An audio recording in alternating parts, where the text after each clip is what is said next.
नमस्कार, आदाब, सत श्री अकाल। मैं हूं आपका दोस्त शशांक, साथ में संधू। एक बार फिर से हमारे चैनल बिलियन टेक गुरुजी पे आप सभी का स्वागत करते हैं। उम्मीद करते हैं कि फैमिली अच्छी होगी। दोस्तों, आज जो हम बात करने जा रहे हैं वो एक ऐसे शख्स और एक ऐसी हस्ती के बारे में जिसे भारत ही नहीं बल्कि पूरी दुनिया जानती है। जैसा कि आप सभी लोग जानते होंगे, पंजाब के एक सिंगर थे जिनकी अभी पिछली साल ही एक हत्या की गई थी लॉरेंस के गैंगस्टर्स के द्वारा। सिद्धू मूसेवाला, जिनका जन्म पंजाब में एक मूसावाला गांव में हुआ था। 11 जून 1993 में इनका जन्म हुआ था और 28 मई 2022 को इनकी हत्या कर दी गई थी एक गैंगस्टर के द्वारा।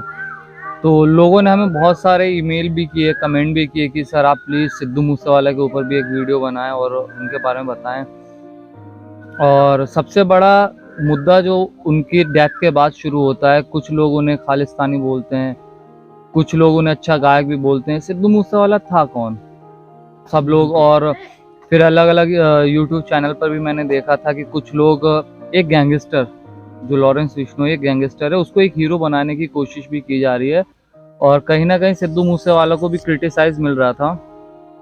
और सिद्धू मूसेवाला को जो क्रिटिसाइज मिल रहा था वो अभी से नहीं, जब वो गाने उन्होंने अपने करियर सिंगिंग करियर की शुरुआत की थी तभी से मिल रहा था। उन्होंने एक इसके ऊपर गीत भी गाया था 295, जिसका आपने सभी लोगों ने सुना होगा। उसके अंदर इन्होंने बहुत सारी चीज़ें भी बोली थी। और शशांक, मेरे को लगता है कि जो सिद्धू मूसेवाला था ना, वो एक ऐसी शख्सियत थी ना, ये मैं खुद पर्सनली इन चीज़ों को मैंने फील किया है और देखा भी है कि जो अंग्रेज लोग थे वो बकायदा इनके गानों को ट्रांसलेट करके, इंग्लिश में ट्रांसलेट करके, पंजाबी से इंग्लिश में ट्रांसलेट करके सुनते थे, समझते थे, पढ़ते थे। और यही हाल जो था हमारे यूपी और भी क्षेत्र के जो लोग थे जो पंजाबी नहीं समझ पाते थे। तो कई दोस्त मेरे भी थे, वो लोग ये सोचते थे, मतलब बोलते थे कि भाई यार हमारे साथ बैठ, ये सिद्धू मूसेवाला गाना इसका मतलब बता हम लोग को। तो बहुत सारे लोग उनको सुनते थे और उनकी डेथ के बाद उनकी फैन फॉलोइंग और ज़्यादा बढ़ गई है। और कहीं ना कहीं सिंगिंग के मामले में वो दुनिया के अंदर हिंदुस्तान को रिप्रेजेंट करते थे। और मैं एक चीज़ और कहना चाहता हूँ शशांक की, देखो, सिद्धू मूसेवाला की अपनी कोई भी राय रही होगी, खालिस्तान से जुड़ी हुई कोई सी भी राय रही होगी, अगर हम उस चीज़ को हटा देते हैं तो नो डाउट कि सिद्धू मूसेवाला जो था एक बहुत ही अच्छा आदमी भी था, पर्सन था, लोगों के काम भी आता था। और सबसे जो ज़्यादा उनकी फ़ैन फॉलोइंग इसी वजह से थी कि वो डाउन टू अर्थ थे। डाउन टू अर्थ, जमीन से जुड़े हुए इंसान। जिस दिन उनकी हत्या की गई थी तो उस दिन उन्होंने 100 रुपए की हवाई चप्पल पहन रखी थी। और कोई भी फैन उनका उनके पास जाता था तो वो कभी एटीट्यूड से बात नहीं की उन्होंने आज तक, कभी किसी ने बोला। और उनको इवन लगा कि यार ये बंदा थोड़ा घबरा रहा है मेरे पास आने में, तो उन्होंने आवाज़ दे दी, ए जान आजा सेल्फी करा ला।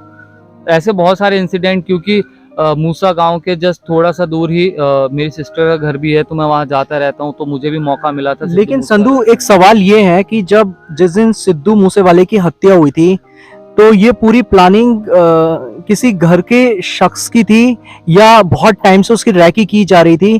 क्योंकि सिद्धू मूसेवाला जिस दिन अपने घर से वो निकले थे, अपनी मौसी के यहाँ जा रहे थे अपनी पर्सनल गाड़ी लेके थॉर से, और जैसा कि न्यूज में आपने देखा होगा, जिस दिन उनकी हत्या हुई थी लॉरेंस के गैंगस्टर्स द्वारा, तो सिद्धू मूसेवाला अपने दोस्तों के साथ में थे और ना ही उनके साथ में कोई सिक्योरिटी थी, ना ही उनके पास कोई बुलेट कार थी। और ऐसा बताया गया था जिस दिन सिद्धू मूसेवाले की हत्या हुई थी, घर से निकलने के टाइम पे उनकी जो बुलेट प्रूफ गाड़ी थी उसको भी पंचर कर दिया गया था। तो ये इसमें किसका हाथ हो सकता है? कोई घर का ही कोई खास शख्स था जो लॉरेंस के गैंगस्टर्स के साथ मिला हुआ था? जी बिल्कुल, इसमें जो पुलिस जो तहकीकात हुई थी उसमें सामने आया था कि कोई ना कोई एक ऐसा शख्स जो घर में आसपास या तो बहुत टाइम से रह रहा था, जो गैंगस्टर को इनकी लोकेशन वगैरह और इनके बारे में पूरी की पूरी चीज़ें मुहैया करवा रहा था, जानकारी दे रहा था।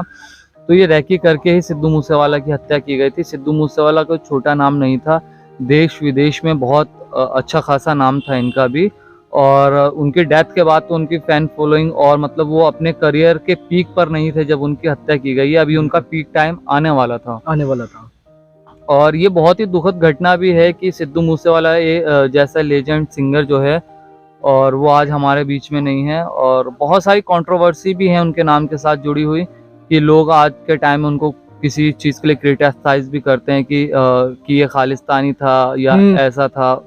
और मैं सबसे बड़ी बात ये कहना चाहूँगा कि वो एक सच्चे देशभक्त थे। सच्चे देशभक्त भी थे।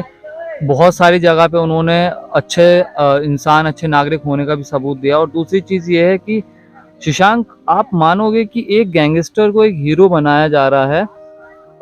जो गैंगस्टर होता है वो समाज का दुश्मन होता है, ना कि वो समाज के लिए कोई काम करता है। आज पता नहीं क्यों हमारे देश का माहौल ऐसा हो गया है, कुछ लोगों ने सोच अपनी ऐसी बना ली है कि नहीं करना, किसी भी चीज़ को लेके क्रिटिसाइज करना है तो करना ही है। हालांकि जो लॉरेंस बिश्नोई है, अगर मैं उसकी बात करूं, जो सबसे बड़ा मुद्दा जो जुड़ता है वो संत भिंडरांवाले से, खालिस्तान का मुद्दा संत भिंडरांवाले से जुड़ता है। तो कई बार लॉरेंस बिश्नोई को भी संत भिंडरांवाले की टी शर्ट पहन के, और मतलब कि जो पहली चीज जो है, ये जो बात है कि सिद्धू मूसेवाले के साथ जो जुड़ी थी कि वो गैंगस्टर के साथ मिला हुआ था, तो हम एक जानकारी के लिए एक बात बताते हैं कि सिद्धू मूसेवाला ना ही कोई गैंगस्टर था। लोगों के अक्सर साथ प्रॉब्लम क्या होती है कि वो पूरी किसी की बायोग्राफी के बारे में जानते हैं नहीं और अपनी प्रतिक्रिया देना शुरू कर देते हैं। सिद्धू मूसेवाला एक सच्चा देशभक्त था और जमीन से जुड़ा रहने वाला एक इंसान था। अगर वो चाहते तो टी सीरीज कंपनी के साथ वो ज्वाइन हो सकते थे, लेकिन उन्होंने ऐसा नहीं करा। उन्होंने अपने दम पर, अपनी मेहनत पर, उन्होंने इतनी कम उम्र में इतना स्ट्रगल करा, उन्होंने इतना संघर्ष करा अपने जीवन में, और इतनी एक अपनी एक पहचान बनाई। पूरी भारत में ही नहीं बल्कि पूरी दुनिया के अंदर उन्होंने अपनी एक पहचान बनाई। जी शशांक, इसमें जो आपने टी सीरीज की बात की, ऐसा नहीं है कि उनको बहुत बहुत बड़ी बड़ी कंपनियों से ऑफर भी आए थे। ऑफर आने के बाद उनको बोला गया था कि आप हमारे साथ ज्वाइन कर लीजिए, लेकिन उन्होंने बोला था कि नहीं, जो फिल्म इंडस्ट्री के अंदर चाटुकार तो होती है कि आप बड़े डायरेक्टर या इंडस्ट्री में तभी टिके रह सकते हैं जब आप बड़े डायरेक्टर या अभिनेता के तलवे चाटें। तो वो चीज़ सिद्धू मूसेवाला में नहीं थी। क्यों? और बहुत सारे लोग इसी चीज़ से उससे चिढ़ते भी थे कि जब कोई इंसान बड़े लेवल पे जाता है तो उससे जलन भी होती है। इसी चक्कर में बहुत सारी कंट्रोवर्सी उसके सिद्धू मूसेवाला के साथ में भी जुड़ी रही हैं। और दूसरी चीज़, सबसे बड़ी बात ये रही है ना कि सिद्धू मूसेवाला ने अपने दम पे ही अपना इतना बड़ा मुकाम और अपना एक नाम खड़ा किया था। बिल्कुल। और वो एक फिल्म सिटी बनाना चाह रहा था पंजाब के अंदर, जो अपने ही गांव में फिल्म सिटी बनाना चाह रहा था। इस चीज़ को लेके भी काफ़ी सारी चीज़ें विवाद में रही हैं कि लोग उससे चिढ़ते थे, जो बहुत सारे सिंगर वगैरह थे वो भी उससे चिढ़ते थे। और फिर उसने एक गाना भी लिखा था इसी चीज़ के ऊपर कि दल्ले होमलैंड बड़े, मतलब एक उसका पैरा गा के बताता हूँ मैं आपको कि दल्ले होमलैंड बड़े यार ताइयों पिंड रहिंदे ने। वो इसीलिए गांव में रहता था क्योंकि वो एक तो ज़मीन से जुड़ा हुआ इंसान था, और जितने भी ज़्यादा सिंगर है ना वो चंडीगढ़ शिफ्ट कर जाते हैं जब वो कुछ ना कुछ मुकाम हासिल कर लेते हैं। तो वो ये चाहते हैं कि वो अपने गांव को, अपनी पहचान को छोड़ के वो बड़े शहरों की तरफ रुख कर लेते हैं, जैसा कि आम हर कोई करता है। लेकिन उस बंदे ने गांव में ही रहने का फैसला किया। वो खेती बाड़ी करता था। लोग अमेरिका के बड़े बड़े सिंगर उसके साथ क्लैप करना चाहते हैं, और वो आदमी खेतों के अंदर अपना फसल बो रहा है, खेती बाड़ी कर रहा है। तो ये एक जमीन से जुड़ी होने वाली बात है और इसीलिए लोग उसको पसंद भी करते थे। और ऐसी कितनी बड़ी बड़ी कंपनियां थी जिन्होंने सिद्धू मूसेवाले को खरीदने की कोशिश करी और अपनी कंपनी ज्वाइन करने के लिए बोला गया, लेकिन सिद्धू मूसेवाला के अंदर कोई भी ऐसा पैसों को लेकर कोई लालच नहीं था। उनका हमेशा एक ही जवाब होता था कि मैं जमीन से जुड़ा रहने वाला एक इंसान हूँ और गाँव की मिट्टी में मैंने जन्म लिया है और मैं उसी में ही जाऊंगा। तो ये एक बहुत बड़ी बात होती है कि उन्होंने अपनी मेहनत पे इतनी कम समय में उन्होंने इतना कुछ हासिल करा। और अगर आज वो जीवित होते तो मैं जहां तक समझता हूं, हम लोग समझते हैं कि वो भारत को एक अलग स्तर पे लेके जाते और आज भारत की एक अलग पहचान होती। भारत ने एक ऐसा रत्न, एक ऐसा हीरा खो दिया जिसकी भरपाई मैं समझता हूं इस जीवन में शायद ही मुमकिन हो पाए। क्योंकि उसका सबसे बड़ा रीजन ये भी है ना कि भारत के बहुत सारे कम सिंगर हैं जिनके गाने बिलबोर्ड चार्ट पर गए हैं, और सिद्धू मूसेवाला उनमें से एक था कि जिसके बहुत सारे, एक नहीं बहुत सारे गाने ट्रेंडिंग पर रहे हैं बिलबोर्ड के ऊपर। बिलबोर्ड जो है वो फ्री म्यूजिक का एक, मतलब कि एक हद कह लीजिए, एक लेवल कह लीजिए, वहां तक जाने का हर सिंगर का सपना होता है कि मेरा गाना बिलबोर्ड पर चले, जबकि सिद्धू मूसेवाला के कई एक गाने बिलबोर्ड के ऊपर थे। और एक चीज़ मैं और कहना चाहूँगा कि मैं मेजर गौरव आर्या उनको बहुत सुनता था। मुझे उनसे उम्मीद नहीं थी कि वो बंदा इसमें का बयान देगा कि वो बंदा एक ऐसे शख्स को हीरो बनाने की कोशिश कर रहा है। उसने एक बहुत ही बयान भी दिया था, जिसे मैं समझता हूँ कि उसे नहीं देना चाहिए था। उसने बोला था कि ठोक दिया सिद्धू मूसेवाला को, क्या कर लिया ये वो, कि लॉरेंस बिश्नोई को एक हीरो बनाने की कोशिश की। तो मेरे हिसाब से जो गैंगस्टर है सिद्धू मूसेवाला, आप जानते हैं कि 1 साल के अंदर सरकार को 24 करोड़ रुपए टैक्स देता था। 24 करोड़ रुपए टैक्स देता था। और आपने ये चीज देखी थी कि लोग उसके लिए क्या क्या बोले थे कि सिद्धू मूसेवाला मुखबिर है पुलिस का। हाँ। अरे भाई वो मुखबिर क्यों होगा? मुखबिरी में कितना रुपया मिल जाएगा उसको? वो मुखबिरी क्यों करेगा? वो कोई छोटा मोटा कोई चोर उचक्का थोड़ी ना था जो वो पुलिस का मुखबिर बनेगा। हाँ। वो एक ब्रांड था अपने नाम, अपने आप में, सिद्धू मूसेवाला। ब्रांड था, सही बात है कि। और लॉरेंस बिश्नोई देखिए एक गुंडा है, ठीक है, मैं गुंडा उसको है, वो गुंडा ही बोलूंगा, गैंगस्टर कह दो, माफिया कह दो, बहुत सारे नाम है उसको देने के लिए।